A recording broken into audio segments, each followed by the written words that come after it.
ಪ್ರಥಮವಾಗಿ ಆ ಆತ್ಮಗುರುಗಳಾದಂತಹ ಡಾಕ್ಟರ್ ಸುಭಾಷ್ ಪತ್ರಿಜಿ ಅವರಿಗೆ, ನನ್ನ ತಂದೆ ತಾಯಿಗೆ ಹಾಗೂ ಗುರು ಹಿರಿಯರಿಗೆ, ಈ ಕಾರ್ಯಕ್ರಮದಲ್ಲಿ ಭಾಗವಹಿಸುತ್ತಿರುವ ಎಲ್ಲರಿಗೂ ಹಾಗೂ ಈ ಕಾರ್ಯಕ್ರಮವನ್ನು ವೀಕ್ಷಣೆ ಮಾಡುತ್ತಿರುವ ಪ್ರತಿಯೊಬ್ಬ ಆತ್ಮ ಬಂಧುವಿಗೂ ನನ್ನ ಆತ್ಮ ಪ್ರಣಾಮಗಳನ್ನ ಸಲ್ಲಿಸುತ್ತಾ, ಇಂದು ಥೈರಾಯ್ಡ್ ಬಗ್ಗೆ ಕೆಲವೊಂದಿಷ್ಟು ಮಾಹಿತಿಯನ್ನ ಪಡೆದುಕೊಳ್ಳುತ್ತಾ ಹೋಗೋಣ. ಇಂದಿನ ದಿನದಲ್ಲಿ ಪ್ರಸ್ತುತದಲ್ಲಿ ಥೈರಾಯ್ಡ್ ಸಮಸ್ಯೆ ಹಲವಾರು ಸಮಸ್ಯೆಗಳಲ್ಲಿ ಒಂದಾಗಿ ನಮ್ಮನ್ನು ಕಾಡುತ್ತಿರುವಂತಹ ಒಂದು ಆ ಕಾಯಿಲೆ ಅಂತಾನೆ ಹೇಳಬಹುದು. ಇದು ಸಾಮಾನ್ಯವಾಗಿ ಎಲ್ಲರಲ್ಲಿಯೂ ಬರುವಂತಹ ಕಾಯಿಲೆ, ಆದ್ರೆ ಬಹುಶಃ ಜಾಸ್ತಿ ಸಂಖ್ಯೆಯಲ್ಲಿ ಬರುವಂತದ್ದು ಹೆಣ್ಣು ಮಕ್ಕಳಲ್ಲಿ ಹಾಗೂ ಮಹಿಳೆಯರಲ್ಲಿ. ಅದು ಯಾಕೆ ಅಂತ ಹೇಳೋದಾದ್ರೆ, ಅವರಲ್ಲಿ ವಯಸ್ಸಿಗೆ ಅನುಗುಣವಾಗಿ ಆಗುವಂತಹ ಒಂದು ಹಾರ್ಮೋನಲ್ ಚೇಂಜಸ್ ಏನಿರುತ್ತೆ ಅದರಿಂದ, ಹಾಗೂ ಅದು ಬ್ಯಾಲೆನ್ಸ್ ತಪ್ಪೋದ್ರಿಂದ ಥೈರಾಯ್ಡ್ ಸಮಸ್ಯೆಯಿಂದ ಬಹಳಷ್ಟು ಸಂಖ್ಯೆಯಲ್ಲಿ ಮಹಿಳೆಯರು ಬಳಲ್ತಾ ಇದ್ದಾರೆ. ಸೊ ಅದಕ್ಕೆ ಕಾರಣಗಳು ಹಲವಾರು ರೀತಿಯ ನಮ್ಮ ದೈನಂದಿನ ದಿನದಲ್ಲಿ ತೆಗೆದುಕೊಳ್ಳುವಂತ ಆಹಾರ ಇರಬಹುದು, ಹಾಗೆಯೇ ಋತುಮತಿ ಆದಾಗಿನಿಂದ ಹಿಡಿದು ಋತುಸ್ರಾವ ನಿಲ್ಲುವವರೆಗೂ ಆಗುವಂತಹ ಕೆಲವೊಂದು ಅಂಶಗಳು ಕೂಡಿರಬಹುದು. ಹಾಗೇನೆ ಕೆಲವೊಂದು ಡೆಲಿವರಿ ಸಮಯದಲ್ಲಿ ಆಗುವಂತಹ ಥೈರಾಯ್ಡ್ ಸಮಸ್ಯೆ ಇರಬಹುದು. ಏನೇ ಕಾರಣ ಇದ್ರೂ ಇದು ಆದಾಗ ಏನೇನು ಮಾಡಬಹುದು, ನಾವು ಯಾವ ರೀತಿಯ ಪ್ರಿಕಾಷನ್ಸ್ ತಗೊಳ್ಬಹುದು, ಈ ಸಮಸ್ಯೆ ಉಂಟಾದಾಗ ನಾವು ಮಾತ್ರೆಯನ್ನ, ಕೆಲವು ವೈದ್ಯರು ಹೇಳ್ತಾರೆ ನೀವು ಇರೋವರೆಗೂ ನೀವು ಮಾತ್ರೆಯನ್ನ ಸೇವಿಸಬೇಕಾಗುತ್ತೆ ಅಂತ ಹೇಳ್ತಾರೆ. ಸೊ ಹಲವಾರು ಪೇಷಂಟ್ಸ್ಗಳು ನನ್ನ ಹತ್ರ ಬರುವಂತವರೆಲ್ಲೂ ಪ್ರಶ್ನೆ ಅದೇನೆ, ನಾವು ಇರೋವರೆಗೂ ಇದನ್ನ ತಗೊಳ್ಳೇಬೇಕಾ ಡಾಕ್ಟ್ರೆ ಅಂತ. ಆದ್ರೆ ನಮ್ಮ ದಿನನಿತ್ಯದಲ್ಲಿ ಆಹಾರ ತಗೊಳ್ಳುವಂತ ರೀತಿ, ಜೀವನ ಶೈಲಿಯನ್ನ ಬದಲಾಯಿಸ್ಕೊಳ್ಳೋದು, ಹಾಗೆಯೇ ಯೋಗ, ಪ್ರಾಣಾಯಾಮ, ಹಾಗೂ ಆಕ್ಯುಪ್ರೆಷರ್ ಹಾಗೂ ಯೋಗ ಮುದ್ರೆಯನ್ನ ಯಾವ ರೀತಿ ನಾವು ರೂಢಿಸ್ಕೊಂಡು ಇದನ್ನ ಔಷಧಿಯನ್ನ ಬಿಡಬಹುದು, ಅದರ ಮೂಲ ಕಾರಣವನ್ನ ನಾವು ಸರಿಯಾದ ರೀತಿಯಲ್ಲಿ ಗುಣಪಡಿಸ್ಕೊಳ್ಬಹುದು ಅನ್ನೋದ್ರ ಬಗ್ಗೆ ಇವತ್ತು ನಾನು ತಿಳಿಸ್ಕೊಡ್ತಾ ಹೋಗ್ತೇನೆ. ಇದು ಥೈರಾಯ್ಡ್ ಸಮಸ್ಯೆ ಬಂದಾಗ ಆಗುವಂತಹ ಲಕ್ಷಣಗಳೇನು ಅಂತ ಹೇಳೋದಾದ್ರೆ, ಕೆಲವರಲ್ಲಿ ದೇಹದ ತೂಕ ಹೆಚ್ಚಾಗುತ್ತೆ, ಕೆಲವರಲ್ಲಿ ಕೃಶರಾಗ್ತಾ ಹೋಗ್ತಾರೆ, ದೇಹದ ತೂಕ ಕಡಿಮೆ ಆಗ್ತಾ ಹೋಗುತ್ತೆ. ಇದರಲ್ಲಿ ಮತ್ತೆ ಕೂದಲಿನ ಸಮಸ್ಯೆ ಉಂಟಾಗುತ್ತೆ, ಕೂದಲು ಉದುರೋದು ಆಗುತ್ತೆ. ಮತ್ತೆ ಕೆಲವರಲ್ಲಿ ಮೂಡ್ ಸ್ವಿಂಗ್ಸ್ ಇರುತ್ತೆ, ಅತಿ ಹೆಚ್ಚು ಸಂತೋಷ ಪಡ್ತಾರೆ, ಭಯಭೀತರಾಗ್ತಾರೆ, ಅಧೈರ್ಯ ಬಂದ್ಬಿಡುತ್ತೆ, ಕೆಲವೊಮ್ಮೆ ಸಿಟ್ಟು, ಕೋಪ ಇದನ್ನ ತೋರಿಸ್ತಾ ಇರ್ತಾರೆ ಮನೆಗಳಲ್ಲಿ. ಆವಾಗ ನೀವು ತಿಳಿದುಕೊಳ್ಬೇಕು ಇಲ್ಲೇನೋ ಹಾರ್ಮೋನಲ್ ಚೇಂಜಸ್ ಇರುತ್ತೆ ಅಂತ ಹೇಳ್ಬಿಟ್ಟು.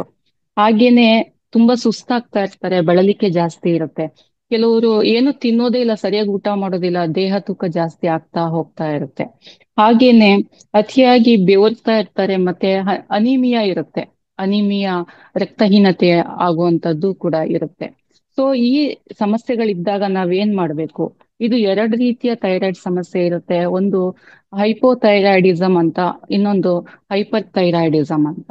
ಸೊ ಈ ಲಕ್ಷಣಗಳಿದ್ದಾಗ ನಾವೇನ್ ಮಾಡ್ಬೇಕು? ಥೈರಾಯ್ಡ್ ಫಂಕ್ಷನ್ ಟೆಸ್ಟ್ ಅನ್ನೋಂಥದ್ನ ಒಂದು ಟೆಸ್ಟ್ ಮಾಡಿಸ್ಕೊಳ್ಬೇಕಾಗುತ್ತೆ. ಸೊ ಅದರಲ್ಲಿ ಈ ಅಂಶಗಳು, ಈ ಲಕ್ಷಣಗಳು ಕಂಡು ಬಂದಾಗ ಈ ಟೆಸ್ಟ್ ನ ಆದಾಗ ನಮ್ಮಲ್ಲಿ ಥೈರಾಯ್ಡ್ ಇದೆಯಾ ಇಲ್ಲ ಬೇರೆ ಕಾರಣದಿಂದ ಈ ಲಕ್ಷಣಗಳು ಕಾಣಿಸ್ತಾ ಇದೆಯಾ ಅಂತ ಗೊತ್ತಾಗುತ್ತೆ. ಸೊ ಈ ಥೈರಾಯ್ಡ್ ಅಕಸ್ಮಾತ್ ಬಂದಿದೆ ಅಂತ ನೀವು ಥೈರಾಯ್ಡ್ ಟೆಸ್ಟ್ ಮಾಡಿಸ್ಕೊಂಡಾಗ ಗೊತ್ತಾದಾಗ ಏನೇನ್ ಮಾಡಬಹುದು? ಥೈರಾಯ್ಡ್ ಸಮಸ್ಯೆ ಬಂದಾಗ ನೀವು ಒಂದು ರಿಪೋರ್ಟ್ ಸಮೇತ ವೈದ್ಯರನ್ನ ಕಂಡು ತಪಾಸಣೆ ಮಾಡಿಸ್ಕೊಳ್ಳುವಂಥದ್ದು, ಅದಕ್ಕೆ ಸೂಕ್ತ ರೀತಿಯ ಸಲಹೆಯನ್ನ ಪಡೆದುಕೊಳ್ಳುವಂಥದ್ದು. ಅದರಲ್ಲಿ ಹೆಚ್ಚಿನ ಅಂಶ ಥೈರಾಕ್ಸಿನ್ ಮಾತ್ರೆಯನ್ನ ಕೊಡುವಂಥದ್ದು ಇರುತ್ತೆ. ಸೊ ಅದು ಆರ್ಟಿಫಿಷಿಯಲ್ ಇಂದ ಕೆಮಿಕಲ್ ಯುಕ್ತವಾಗದಂತಹ ಒಂದು ಔಷಧಿ. ಅದನ್ನ ತಗೊಳ್ತಾ ಸೈಡ್ ಎಫೆಕ್ಟ್ಸ್ ಕೂಡ ಜಾಸ್ತಿ ಆಗುತ್ತೆ. ಅದನ್ನ ನಾವು ಸಜೆಸ್ಟ್ ಮಾಡಬಹುದಾ? ಎಷ್ಟು ದಿವಸ ತಗೊಳ್ಬೇಕಾಗುತ್ತೆ? ಈ ದಿನನಿತ್ಯದ ನಮ್ಮ ಕೆಲಸ ಕಾರ್ಯಗಳಲ್ಲಿ, ಒತ್ತಡದಲ್ಲಿ ಈ ಮಹಿಳೆಯರು ಏನಾಗ್ತಾರೆ, ಔಷಧಿನೂ ತಗೊಳ್ತಾ ಅವ್ರದ್ದು ಮೂಡ್ ಸ್ವಿಂಗ್ಸ್ ಇನ್ನೂ ಜಾಸ್ತಿ ಆಗ್ತಾ ಹೋಗುತ್ತೆ. ಔಷಧಿನೂ ತಗೊಳ್ಬೇಕು, ಮನೇನೂ ಮ್ಯಾನೇಜ್ ಮಾಡ್ಬೇಕು, ಹೊರಗಡೆ ಕೆಲ್ಸದ ಜಾಗದಲ್ಲೂ ಮ್ಯಾನೇಜ್ ಮಾಡ್ಬೇಕು, ಬಹಳ ಒತ್ತಡದಲ್ಲಿ ಕೆಲಸ ಮಾಡ್ತಾ ಇರ್ತಾರೆ. ಸೊ ಆದಂತ ಸಮಯದಲ್ಲಿ ಏನೇನು ನಾವು ಆಹಾರದಲ್ಲಿ ಚೇಂಜಸ್ ಮಾಡ್ಕೊಳ್ಬೇಕು ಅಂತ ಹೇಳೋದಾದ್ರೆ, ನಾವು ಅದರಲ್ಲಿ ಆಯುರ್ವೇದದಲ್ಲಿ ಪಥ್ಯ ಅಪಥ್ಯ ಅಂತ ಹೇಳ್ತೀವಿ. ಪಥ್ಯ ಯಾವ್ಯಾವುದನ್ನ ನಾವು ತಗೊಳ್ಬಹುದು ಅಂತಂದ್ರೆ, ವಾಟರ್ ಮೆಲನ್ ಸೀಡ್ಸ್, ಮತ್ತೆ ಸೂರ್ಯಕಾಂತಿ ಬೀಜಗಳು, ಮತ್ತೆ ಕುಂಬಳಕಾಯಿ ಬೀಜ, ಫ್ಲಾಕ್ಸ್ ಸೀಡ್ಸ್, ಈ 5 ತರದ್ದು. ಹಾಗೆ ಎಳ್ಳು, ಕರಿ ಎಳ್ಳು, ಅತಿ ಹೆಚ್ಚು ಉಪಯೋಗಿಸುವಂತದ್ದು ಮಾಡಬಹುದು. ಅದ್ರ ಜೊತೆಗೆ ಐರನ್ ರಿಚ್ ಫುಡ್ ಅಂತ ತಗೊಳ್ಳೋಂಥದ್ದು ಪಾಲಕ್ ಸೊಪ್ಪು, ನುಗ್ಗೆ ಸೊಪ್ಪು ಇಂಥದ್ದು ಹೆಚ್ಚು ಪ್ರಮಾಣದಲ್ಲಿ ತಗೊಳ್ಳೋಂಥದ್ದು, ಮತ್ತೆ ಸಕ್ಕರೆಯ ಬದಲಾಗಿ ಬೆಲ್ಲವನ್ನ ಉಪಯೋಗಿಸುವಂತದ್ದು ಆಗ್ಬೇಕು. ಮತ್ತೆ ಆಪಲ್ ಮತ್ತೆ ಸಿಟ್ರಸ್ ಫ್ರೂಟ್ಸ್, ಕಿತ್ತಲೆ ಮತ್ತೆ ಲೆಮನ್ ಯೂಸ್ ಮಾಡೋಂಥದ್ದು, ಮತ್ತೆ ಬ್ರೌನ್ ರೈಸ್, ಸ್ಪ್ರೌಟ್ಸ್ ತಗೊಳ್ಳೋಂಥದ್ದನ್ನ ಅಭ್ಯಾಸ ಮಾಡ್ಕೊಳ್ತಾ ಹೋಗ್ಬೇಕು ನಮ್ಮ ದಿನನಿತ್ಯ ಜೀವನದಲ್ಲಿ. ಏನೇನು ಯೂಸ್ ಮಾಡಬಾರ್ದು ಅಂತ ಹೇಳೋದಾದ್ರೆ, ಹೆಚ್ಚಿನ ಪ್ರಮಾಣದಲ್ಲಿ ನಮ್ಮ ಆ ಶೈಲಿ ಅಲ್ಲದ ಆಹಾರ ಪದ್ಧತಿಗಳು, ಪಿಜ್ಜಾ, ಬರ್ಗರ್, ಮೈದಾ ಹಿಟ್ಟಿನಿಂದ ಮಾಡದಂತಹ ತಿಂಡಿ ತಿನಿಸುಗಳು, ಪ್ರೋಸೆಸ್ಡ್ ಫುಡ್, ಜಾಸ್ತಿ ಚಿಪ್ಸ್, ಪ್ಯಾಕೆಟ್ ಫುಡ್ ಜಾಸ್ತಿಗೆ ಮೊರೆ ಹೋಗ್ತೀವಿ, ಅಂಥದ್ದೆಲ್ಲ ಅವಾಯ್ಡ್ ಮಾಡ್ಬೇಕಾಗುತ್ತೆ. ಅದ್ರ ಜೊತೆಗೆ ಹೂಕೋಸು, ಎಲೆಕೋಸು, ಗೋಬಿ ಮಂಚೂರಿ, ಪಾನಿಪುರಿ ಹೆಚ್ಚು ನಮ್ಗೆ ಆಕರ್ಷಣೀಯವಾಗಿ ಅದನ್ನ ನೆನ್ಸ್ಕೊಂಡ್ರೆ ಕೆಲವರಿಗೆ ಬಾಯಿ ನೀರು ಬರುವಂತದ್ದು. ಅದರಲ್ಲಿ ಜಾಸ್ತಿ ಆ ರುಚಿ ಬರ್ಲಿಕ್ಕೆ ಹಾಕುವಂತ ಕೆಮಿಕಲ್ಗಳು ಹಾಗೂ ಬಣ್ಣ ಆಕರ್ಷಣೀಯವಾಗಿ ಕಾಣ್ಲಿಕ್ಕೆ ಹಾಕುವಂತಹ ಕೆಲವೊಂದು ಕೆಮಿಕಲ್ಗಳು ಇರ್ತವೆ. ಸೊ ಅದರಿಂದ ಹೆಚ್ಚಿನ ಅಂಶ ರೋಗ ರುಜಿನಗಳು ಜಾಸ್ತಿ ಆಗುವಂತದ್ದು, ಅದನ್ನ ಅವಾಯ್ಡ್ ಮಾಡ್ಬೇಕು. ಹೆಚ್ಚಿನ ಕಾಫಿ ಟೀ ಅಭ್ಯಾಸವನ್ನ ತಪ್ಪಿಸ್ಬೇಕಾಗುತ್ತೆ. ಮತ್ತೆ ಸೋಯಾದಿಂದ ಉತ್ಪತ್ತಿ ಮಾಡದಂತಹ ಫುಡ್ ಐಟಮ್ಸ್, ಸೋಯಾ ಚಂಕ್ಸ್ ಇರ್ಬೋದು, ಸೋಯಾ ಟೋಫು ಅಂತ ಬರುತ್ತೆ, ಟೋಫು, ಮತ್ತೆ ಸೋಯಾ ಮಿಲ್ಕ್, ಇದನ್ನೆಲ್ಲ ಅವಾಯ್ಡ್ ಮಾಡ್ಬೇಕಾಗುತ್ತೆ. ಮತ್ತೆ ಸ್ಟ್ರಾಬೆರೀಸ್ ಹಣ್ಣುಗಳಲ್ಲಿ ಬಂತಂದ್ರೆ, ಮತ್ತೆ ಕಟ್ಲೆಟ್ಸ್, ಹೀಗೆ ಹಲವಾರು ಇನ್ನಿತರ ತಿಂಡಿ ತಿನಿಸುಗಳು, ಪ್ರೋಸೆಸ್ಡ್ ಫುಡ್ ಅಂತ ಏನ್ ಹೇಳ್ತೀವಿ, ಕೆಲವೊಂದು ಸಾಫ್ಟ್ ಡ್ರಿಂಕ್ಸ್, ಇದನ್ನೆಲ್ಲ ಕೂಡ ಅವಾಯ್ಡ್ ಮಾಡ್ಬೇಕಾಗುತ್ತೆ. ಸೊ ಹಾಗೇನೆ ಈ ಥೈರಾಯ್ಡ್ ಸಮಸ್ಯೆಗೆ ಯಾವ ಯೋಗ ಮುದ್ರೆ ನಮ್ಗೆ ಉಪಯೋಗಕ್ಕೆ ಬರುತ್ತೆ ಅಂತ ಹೇಳೋದಾದ್ರೆ, ನೀವು ಎಲ್ಲರೂ ಮಾಡಬಹುದು. ಈಗ ಏನು ವೀಕ್ಷಣೆ ಮಾಡ್ತಾ ಇದ್ದೀರಾ ಎಲ್ಲರೂ, ನಮ್ಮ ಕೈಗಳಲ್ಲಿ ಎಡಗೈ ಹೆಬ್ಬೆರಳನ್ನ ಬಲಗೈಯಿಂದ ಹೀಗೆ ಕ್ಲೋಸ್ ಮಾಡಿಕೊಂಡು, ಈ ಲೆಫ್ಟ್ ಹ್ಯಾಂಡ್ ಹೀಗೆ ಬಲ ಹೆಬ್ಬೆರಳನ್ನು ಹೆಣ್ಣು ಮಧ್ಯದ ಎಡಗೈದ ಮಧ್ಯ ಬೆರಳಿಗೆ ಕೂಡಿಸ್ಬೇಕು. ಇದು ಶೇಪ್ ನೋಡಿ, ಒಮ್ಮೆ ನೋಡಿ, ಇದು ಶಂಕಾಕೃತಿಯಲ್ಲಿದೆ ನೋಡಿ, ಶಂಕ ಮುದ್ರೆ ಇದು. ನಮ್ಮ ಧ್ವನಿ ಪೆಟ್ಟಿಗೆ, ನಮ್ಮ ಥೈರಾಯ್ಡ್ ಗ್ಲ್ಯಾಂಡ್, ನಮ್ಮ ಕುತ್ತಿಗೆಯ ಭಾಗ ಹೇಗಿದೆ, ಈಗ ನಮ್ಮ ಥೈರಾಯ್ಡ್ ಗ್ಲ್ಯಾಂಡ್ ಇರುವಂತದ್ದು ಕುತ್ತಿಗೆಯ ಭಾಗದಲ್ಲಿ. ಸೊ ಈ ಶಂಕ ಮುದ್ರೆ ಬಹಳ ಉಪಯೋಗಕಾರಿಯಾಗಿ ನಮ್ಮ ಥೈರಾಯ್ಡ್ ಗ್ಲ್ಯಾಂಡ್ ಮೇಲೆ ಪರಿಣಾಮವನ್ನ ಬೀಳುತ್ತೆ.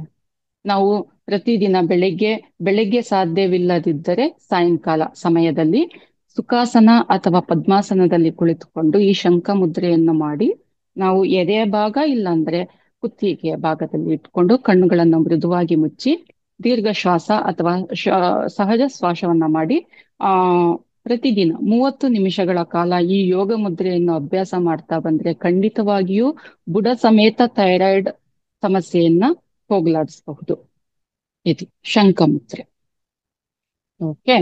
ಅಕ್ಯುಪ್ರೆಷರ್ ಪಾಯಿಂಟ್ಸ್ ಅಂತ ಹೇಳ್ತೀವಿ. ಅಕ್ಯುಪ್ರೆಷರ್ ಪಾಯಿಂಟ್ಸ್ ಅಲ್ಲಿ ಬಂದಾಗ ನಮ್ಮ ಹೆಬ್ಬೆರಳಿನ ಈ ತುದಿಯಲ್ಲಿ ಒಂದು ಗೆರೆ ಇದೆ. ಈ ಗೆರೆಯನ್ನ ಬಿಟ್ಟು ಈ ಗೆರೆಯಿಂದ ಈ ಕೆಳಗೆರೆಯವರೆಗೆ ಈ ಪಾಯಿಂಟ್ ಏನಿದೆ ಇದನ್ನ ಪ್ರೆಸ್ ಮಾಡ್ತಾ ಇರ್ಬೇಕು. ಹೀಗೆ ಎರಡೂ ಕೈಗಳ ಹೆಬ್ಬೆರಳುಗಳಲ್ಲಿ ಹೀಗೆ ಪ್ರೆಸ್ ಮಾಡ್ತಾ ಬಂದ್ರೆ ಇದು ನಮ್ಮ ದೇಹದ ಕುತ್ತಿಗೆ ಭಾಗ ಆದ್ರೆ, ಇದು ತಲೆಯ ಭಾಗ ಆದ್ರೆ ಇದು ಕುತ್ತಿಗೆಯ ಭಾಗ. ಸೊ ಇದನ್ನ ಪ್ರೆಸ್ ಮಾಡ್ತಾ ಬಂದ್ರೆ ನಮ್ಮ ಥೈರಾಯ್ಡ್ ಗ್ಲ್ಯಾಂಡ್ ಸ್ಟಿಮ್ಯುಲೇಷನ್ ಹೆಚ್ಚಿಗೆ ಆಗುತ್ತೆ. ಆಗ ಥೈರಾಯ್ಡ್ ಸಮಸ್ಯೆ ಏನಿದೆಯೋ ಬ್ಯಾಲೆನ್ಸ್ ಸ್ಟೇಟ್ಗೆ ಬರುತ್ತೆ. ಅದರಿಂದ ನಾವು ಈ ಮುಕ್ತಿಯನ್ನು ಹೊಂದಬಹುದು. ಎಲ್ಲರಿಗೂ ಅರ್ಥ ಆಯ್ತು ಅಂತ ಅನ್ಕೊಳ್ತೀನಿ. ಅದರ ನಂತರ ಯೋಗಾಸನ ಮಾಡುವವರು ಅಥವಾ ಮಾಡದೇ ಇದ್ದವರು ಕೂಡ ರೂಢಿಸಿಕೊಳ್ಳಬಹುದಾದಂತಹ ಆಸನ ಅಂದ್ರೆ ಸಿಂಹಾಸನ, ಲಯನ್ ಪೋಸ್ಚರ್ ಮಾಡೋದ್ರಿಂದ ನಾವು ವಜ್ರಾಸನದಲ್ಲಿ ಅಥವಾ ಕಾಲನ್ನು ಅಗಲಿಸಿ ಕೈ ಮುಂದೆ ಮಾಡಿ ಹೇಗೆ ಲಯನ್ ಕುಳಿತುಕೊಳ್ಳುವ ಭಂಗಿಯಲ್ಲಿ ಮಾಡಿ ನಮ್ಮ ಮುಖದಿಂದ ನಾಲಿಗೆಯನ್ನ ಆಚೆ ಹಾಕಿ ನಾವು ಶಬ್ದವನ್ನ ಗಂಟಲಿನಿಂದ ಮಾಡಿದಾಗ ಇಲ್ಲಿನ ಅಂಗದಲ್ಲಿ ಇರುವಂತಹ ಥೈರಾಯ್ಡ್ ಸೆಕ್ರಿಷನ್ಸ್ ಜಾಸ್ತಿ ಆಗ್ತಾ ಹೋಗುತ್ತೆ. ಪ್ರತಿನಿತ್ಯ ಇದನ್ನ ಮಾಡೋದ್ರಿಂದ, ರೂಢಿಸ್ಕೊಳ್ಳೋದ್ರ ಮೂಲಕ ನಾವು ಈ ಸಮಸ್ಯೆಯಿಂದ ಹೊರಗೆ ಬರ್ಬೋದು. ಇದ್ರ ಜೊತೆಗೆ ನಾವು ಪ್ರಾಣಾಯಾಮ, 4 ವಿಧದ ಪ್ರಾಣಾಯಾಮವನ್ನು ರೂಢಿಸ್ಕೊಳ್ಳೋದ್ರಿಂದ ನಮ್ಮಲ್ಲಿ ಥೈರಾಯ್ಡ್ ಸೆಕ್ರಿಷನ್ಸ್ ಜಾಸ್ತಿ ಆಗುತ್ತೆ ಅಥವಾ ಬ್ಯಾಲೆನ್ಸ್ ಸ್ಟೇಟ್ ಅಲ್ಲಿ ಬರುತ್ತೆ. ಒಂದು ನಾಡಿ ಶೋಧನ ಪ್ರಾಣಾಯಾಮ, ಉಜ್ಜಯಿ ಪ್ರಾಣಾಯಾಮ, ಭ್ರಮರಿ ಪ್ರಾಣಾಯಾಮ, ಹಾಗೆಯೇ ಮತ್ತೊಂದು ಕಪಾಲಭಾತಿ ಪ್ರಾಣಾಯಾಮ. ನಾಡಿ ಶೋಧನ ಪ್ರಾಣಾಯಾಮ ಈಗಾಗ್ಲೇ ಮೇಡಮ್ ಹೇಳ್ತಾ ಇದ್ರು, ಹೇಳ್ಕೊಟ್ಟಿದ್ದಾರೆ, ಆವತ್ತಿಂದ ಪ್ರಾಕ್ಟೀಸ್ ಮಾಡಿಸ್ತಾ ಇದ್ದಾರೆ. ಅನುಲೋಮ ವಿಲೋಮ ಪ್ರಾಣಾಯಾಮ ಮಾಡೋದ್ರಿಂದ ಒಂದು ಸುತ್ತು ಅಂದ್ರೆ ಎಡರಂಧ್ರದಿಂದ ತೆಗೆದುಕೊಂಡು ಹೋಲ್ಡ್ ಮಾಡಿ 2 ಕೌಂಟ್ಸ್ ಹೋಲ್ಡ್ ಮಾಡಿ ಬಲ ಹೊಳ್ಳೆಯಿಂದ ಉಸಿರು ಬಿಡೋದು. 4 counts inhalation, hold 2 counts, 6 counts exhalation. ಹಾಗೆ ಅದೇ ರೀತಿ ಭಾಗದಿಂದ ತೆಗೆದುಕೊಂಡು ಹೋಲ್ಡ್ ಮಾಡಿ ಎಡಭಾಗದಿಂದ ಎಕ್ಸಲೇಷನ್. ಹೀಗೆ ಇದು ಒಂದು ಸುತ್ತು ಅಂತ ಆ ಅನ್ಕೊಳ್ಬೇಕು. ಹಾಗೆಯೇ 10 ಟೈಮ್ಸ್ 10 ಟೈಮ್ಸ್ ಇದನ್ನ ಮಾಡೋದ್ರಿಂದ ಪ್ರತಿದಿನ ಮಾಡಬೇಕು. ಕೆಲವರಲ್ಲಿ ನೀವು ಪ್ರಶ್ನೆ ಮಾಡ್ಬೋದು, ಇದನ್ನ ಮಾಡ್ಬಿಟ್ರೆ ಸಾಕಾ? ಇದು ಕೆಲವರಿಗೆ 6 ತಿಂಗಳಾಗ್ಬೋದು, ಕೆಲವರಿಗೆ ವರ್ಷ ಆಗಬಹುದು. ನಾವು ಇರೋವರ್ಗುನು ಮಾತ್ರೆ ತಗೊಳ್ಳೋ ಬದಲು ಈ ಪ್ರಾಕ್ಟೀಸ್ ನ 1 ವರ್ಷ ಮಾಡೋದ್ರಲ್ಲಿ ಏನು ಸಮಸ್ಯೆ ಇಲ್ಲ ಅಂತ ಅನ್ಕೊಳ್ತೀನಿ. ಸೊ ಹಾಗಾಗಿ ಇದನ್ನ ಪ್ರತಿನಿತ್ಯ ಮಾಡ್ತಾ ಬರ್ಬೋದು. ನೀವು ಪ್ರಾಕ್ಟೀಸ್ ಮಾಡ್ತೀನಿ ಅಂತಂದ್ರೆ ಈಗ ಮಾಡಿಸಬಹುದು ನಾಡಿ ಶೋಧನ ಪ್ರಾಣಾಯಾಮ, ಯಾಕೆಂದ್ರೆ ಮೇಡಮ್ ಕೂಡ ಮಾಡಿಸ್ತಾರೆ. ಅದ್ರ ಬಿಟ್ರೆ ನಾನು ನೆಕ್ಸ್ಟ್ ಪ್ರಾಣಾಯಾಮ ಹೇಳ್ಕೊಡ್ಲಿಕ್ಕೆ ಹೋಗ್ತೇನೆ. ಇನ್ನೊಂದು ಭ್ರಮರಿ ಪ್ರಾಣಾಯಾಮ. ಭ್ರಮರಿ ಅಂತ ಅಂದ್ರೆ ಏನು? ಜೇನುಹುಳ. ಜೇನುಹುಳ ಹೇಗೆ ಶಬ್ದ ಮಾಡುತ್ತೆ ಆ ರೀತಿ ನಾವು ಪ್ರಾಣಾಯಾಮನ ಮಾಡುವಂಥದ್ದು. ಇದನ್ನ ಹೆಬ್ಬೆರಳನ್ನ ಕಿವಿ ಹತ್ರ ಇಟ್ಕೊಂಡು ಒಳಗೆ ಇಟ್ಕೊಂಡು ಈ ಮಧ್ಯದ ಬೆರಳು ಮತ್ತು ಉಂಗುರದ ಬೆರಳು ಇದನ್ನ ಕಣ್ಣುಗಳನ್ನ ಮುಚ್ಚಬೇಕು. ಮುಚ್ಚಿ ಹೀಗೆ ಇಟ್ಕೊಂಡು ಇಂಡೆಕ್ಸ್ ಫಿಂಗರ್ ತೋರು ಬೆರಳು ಹಣೆಯ ಮೇಲೆ, ಕಿರು ಬೆರಳು ಗಲ್ಲದ ಮೇಲೆ ಇಟ್ಕೊಂಡು ನಾವು ಉಸಿರನ್ನ 1 ಬಾರಿ ತೆಗೆದುಕೊಂಡು, ಎಲ್ಲರೂ ಮಾಡಿ, ಉಸಿರನ್ನ 1 ಬಾರಿ ತೆಗೆದುಕೊಂಡು ಗಂಟಲಿನವರೆಗೆ ಇಟ್ಕೊಂಡು ಹಾಗೆಯೇ ಝೇಂಕಾರದ ರೀತಿಯಲ್ಲಿ ಶಬ್ದ ಮಾಡುತ್ತಾ ಉಸಿರನ್ನು ಆಚೆ ಬಿಡುವಂಥದ್ದು.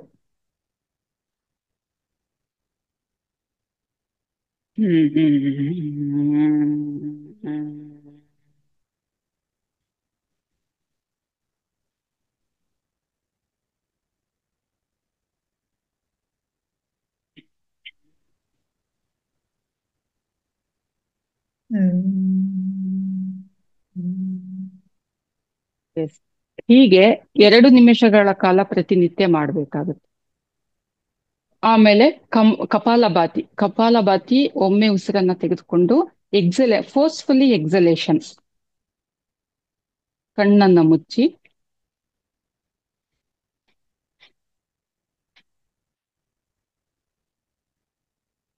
ಹೀಗೆ ಮಾಡೋದ್ರ ಮೂಲಕ ನಮ್ಮಲ್ಲಿ ಒಂದು ದೇಹ ತೂಕವು ಕಡಿಮೆ ಆಗ್ತಾ ಬರುತ್ತೆ, ಥೈರಾಯ್ಡ್ ಸಮಸ್ಯೆಯು ಕಡಿಮೆ ಆಗ್ತಾ ಬರುತ್ತೆ.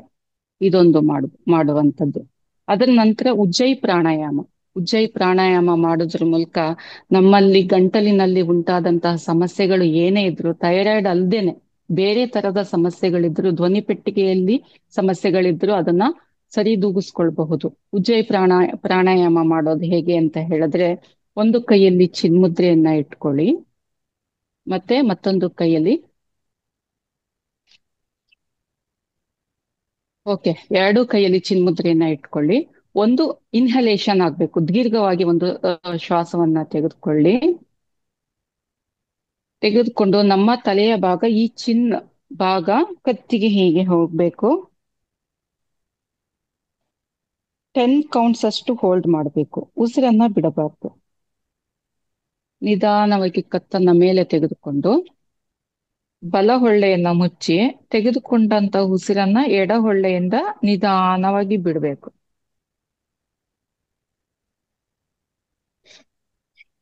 ಇದನ್ನ 5 ರೌಂಡ್ಸ್ ಮಾಡ್ಬೇಕಾಗುತ್ತೆ ಪ್ರತಿದಿನ.